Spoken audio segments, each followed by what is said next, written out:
Tasavvur qiling, bu doira 1000 retail trader. Mana bu 100 ming trader ko'rinishi. Mana bu esa 15 million retail trader.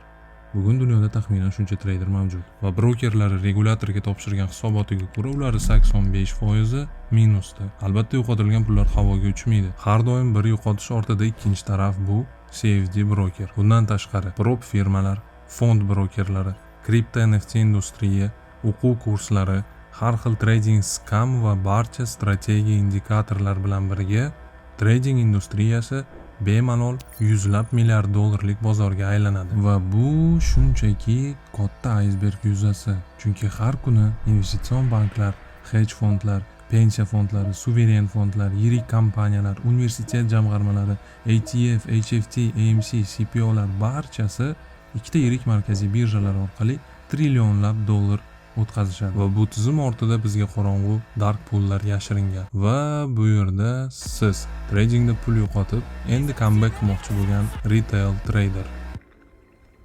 Здорово. Привет.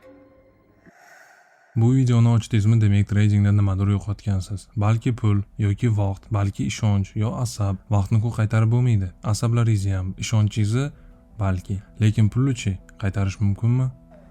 Ana shuni ko'paytira olasanmi? Bu savol millionlab boshqa treyderlar va meni o'zimga ham qiziq bo'lib kelgan. Lekin undan ham qiziq savol. Nimaga o'zi tradingda pul yo'qotadiganlar ko'p? Yil o'tgan sayin tradingda pul yo'qotadiganlar soni oshib boryapti. 2011-yilga qaraganda bugun yo'qotuvchilar 15% ga oshgan. Har kuni yangi strategiya, yangi indikator, yangi robot, yangi guru, yangi kursini ochgani bilan bu ko'rsatkich faqat yomonlashdi. Pul yo'qotuvchilar har xil. Ularning hammasi tajribasiz emas. Ularning hammasi yosh maktab bolalari ham emas. Ular ichida kimdir oliy ma'lumotli, kimdir menga o'xshab 6 yillik tajribasi bor. Lekin hammani pul yo'qotishga olib kelgan bitta sabab bor. Va o'sha sabab chuqur inson psixologiyasiga borib taqaladi. Va u sababni bilmaguncha siz hech qachon yo'qotilgan pullarni qaytara olmaysiz.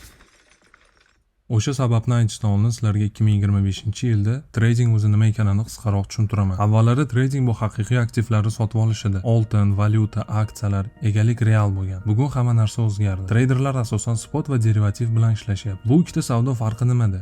Spot savdoda siz haqiqiy aktivni sotib olasiz. Masalan, Bitcoin. Derivativda faqat narx o'zgarishiga pul tikasiz. Sizda Bitcoin yo'q. Faqat grafik, faqat o'zgaruvchan narx. CFD, option, futures bu hammasi derivativ. Derivativ savdoda siz broker orqali buy orderini joylaysiz. Broker sizdan komissiya va spread olib, orderni dealing deskga yuboradi. Keyin siz STP tizimida tahlil qilinasiz. Agar sizning savdo tarixingiz yaxshi bo'lsa va summa yuqori bo'lsa A-book, agar yaxshi o'ljadek ko'rinsangiz, unda B-book metodi bilan savdo ishga tushadi. A-book bu sizning orderingiz haqiqiy bozorga chiqishi va qarshi taraf market makerlar bo'lishi. B-bookda broker savdoni real bozorga chiqarmaydi. Aksincha, broker o'zi sizga qarshi savdo qiladi. Sizni yo'qotishingiz 100% brokerga tushadi. Bu yerda sizdan yana bir kishi manfaatdor. Bu sizga tradingni o'rgatgan yoki qiziqtirgan Insta guru. U brokerdan PNL kelishuv orqali komissiya, spread va hatto yo'qotishlaringizdan ham ulush oladi. Uning vazifasi kurs, signal, insta motivatsiya orqali offshore brokerga yo'naltirish. Eng qizig'i, agar mabodo siz foyda qilishni boshlasangiz, broker sun'iy to'siqlar yaratishi mumkin.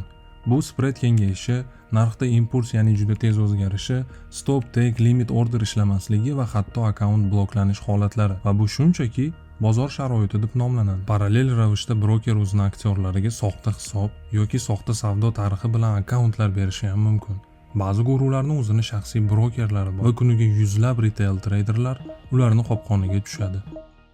Ular ko'rsatgan bu daromad, real shotlar, savdo tarixi, katta summalar hammasi omma psixologiyasini batamom buzadi. Chunki muvaffaqiyatli hayot, oson natija, erkinlik mazasi bu aynan biz xohlagan narsa. Lekin trading bizga pul berish uchun yaratilmagan. U biz ishtirok etishimiz uchun yaratilgan. Просрал лашпед. Siz videoni illyuziyalar buziladigan qismiga yetib keldingiz. Endi e'tibor bilan eshiting. Biz har doim tushadigan va bizdan manfaatdor odamlar juda yaxshi biladigan qopqon nomi effekt Dunning-Kruger. Aynan shu qopqon 90% traderni pul yo'qotishiga sabab. Inson miyasi qarorlarni ko'pincha mantiq bilan emas, avtomatik sxemalar bilan qabul qiladi. Olimlar buni kognitiv xatolar deb ataydi. Masalan, agar siz tangani otsangiz, 5 marta ketma-ket tangani bir tarafi tushsa, siz men nimanidir tushungandayman deb o'ylashni boshlaysiz. Go'yoki siz bu jarayonni boshqara boshladingiz. Lekin imkoniyat har doim 50-50 edi. Bu shunchaki tasodif bo'lganini miya tushunmaydi. Dunning-Kruger effekti kognitiv xatolardan biri va u inson minimal bilim bilan maksimal ishonchga ega bo'lishini bildiradi. Misol, siz tradingda qilgan birinchi natija yoki siz kuzatadigan Instagram storiesiga joylagan katta daromad sizga juda katta soxta ishonch beradi. Bu hatto YouTube'da oson trading haqidagi video muqovasi bo'lishi ham mumkin. Yoki Instagramda 16 yoshli trader bir kechada $100,000 ishlagani haqida sarlavhani o'zida sizda trading bu pul tarqatuvchi mashina degan kognitiv xato fikrlash boshlanadi va hatto siz buni sezmasligingiz ham mumkin. Buni 1999-yilda psixologlar David Dunning va Justin Kruger birinchi aniqlashgan va brokerlar bu kognitiv xatoni bizga qarshi hamma yerda ishlatadi. Kelinglar buni tradingga moslaymiz. Liniya Y bu sizni tradingni bilishingizga bo'lgan ishonch.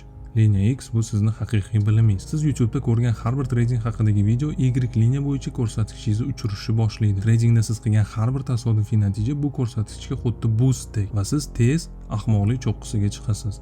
Shu payt sizga "Mani strategiyam ishlaydi, men bozorni tushundim, men boshqachaman" degan xato fikrlar kelishni boshlaydi va bu hatto bir necha yil davom etishi mumkin. Aynan shu cho'qqida siz summani ko'tarish, uy mashina sotish yoki yana ham tezroq natija qilishni xohlaysiz. Keyin ketma-ket yoki bir katta minuslar kelishi bilan ishonch pasayishni boshlaydi va oxiri ikkilanish chuquriga tushadi. Bu yerda ishonch yo'qolib, shubha paydo bo'ladi. Tushkunlik boshlanadi. Afsuski, bu yerda ba'zilar kredit olish yoki hammasiga oson nuqta qo'yishgacha borishadi.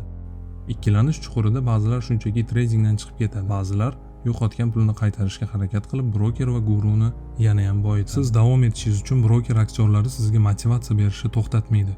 Minus bu oxir emas, minusdan keyin plus, taslim bo'lmaymiz degan havo gaplar bilan sizga umid berishadi. Sizga ayb nafs yoki psixologiyada deb ishontirishadi. Asli psixologiyani o'zlari buzgan bo'lsa ham, risk menejment qil, stop bilan ishla, yangi kurs sotib ol degan maslahatlar sizga bu aylanmada butunlay qolishga majburlaydi. Chunki bu tizim ishlashi uchun soxta ishonch sizda har doim yuqori bo'lishi shart. Lekin siz boshlagan yo'l bir kun sizni ratsional fikrlashga olib boradi. Yo'l oxirida treyderlar ko'zi ochiladi. Masalan, bu videoni ko'rib siz to'g'ri fikrlashga yana bir qadam yaqinlashdingiz.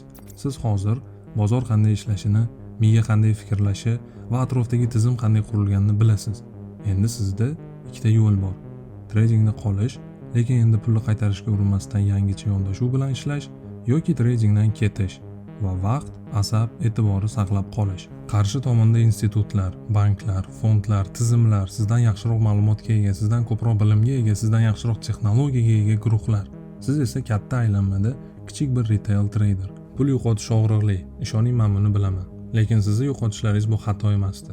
Asl xato hech narsani o'zgartirmasdan pulni qaytarishga urinish. Bu tizimda rollar allaqachon taqsimlangan va siz ko'proq yo'qotuvchi rolidasiz. Qolganlar foyda oluvchi. Siz ham, men ham kechagi savdoni qaytara olmaymiz. Yo'qotilgan pullari ham, lekin endi biz to'g'ri tanlov qilishni va nimani nazorat qila olishimizni bilamiz. Endi ayting, yo'qotilgan pullarni qaytarishga urinib, yana qancha yo'qotishga tayyorsiz? Agar trading haqida to'g'ri fikrlaydiganlar qatorida bo'lmoqchi bo'lsangiz, bizni soyuzga qo'shilishingiz mumkin. Ochiq klub silkasi video tagida. Yopiq klubga qo'shilish uchun so'rovnoma qoldiring. Soyuz krasных за красной зоной правда. E'tibor uchun rahmat.